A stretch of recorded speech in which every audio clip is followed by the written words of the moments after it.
ẹ̀yin tèmi actor Lanko ó ní ìbéèrè fún àwọn olólùfẹ́ rẹ̀. Ó ní ẹni tó bá lè dáhùn ìbéèrè yìí ó ní ẹ̀bùn wà fún ẹ̀yin èèyàn. Ẹ dáhùn ìbéèrè náà ní orí comment section. Go. Jalasi ṣe bọ́ ọlọ́run nílà káyì oṣù lọ́pọ̀lọ́ Ọlọ́run ló nà pọ̀lọ́. oṣù láwọn fáǹsì tí ẹ nílà káyì Àwọn fáìsì ni Ọlọ́run fún mi. ọ̀dà ẹ̀yin èèyàn mẹ́lẹ́lókun lẹ́yìn òdì ìbéèrè lélẹ́yìí o jọ̀ọ́ kí ni ohun tí òun bẹ lọ́hùn fún ìwọ lọ́hùn wọn fẹ́ nǹkan inú ayé mi o àti gbogbo òdìlé mi kò gbọ́dọ̀ ṣẹlẹ̀ sí wọn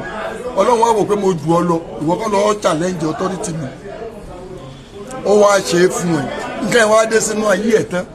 ọwọ́ àtún bẹ lọ́hùn pé ọlọ́run má jò kú òun òdìlé mi torí ọlọ́run tó di comment section ohun tó o bá mà tó jẹ́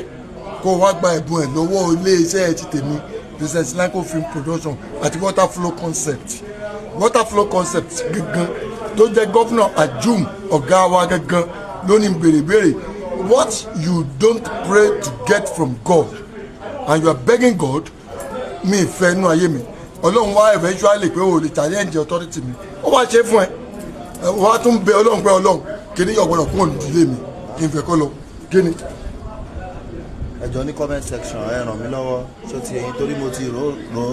wọ́n ti ń sọ kínní fún mi more than 3 to 4 years mo dẹ̀ béèrè pé kó sọ èsì ẹ̀ fún mi wọ́n ní omi ọjọ́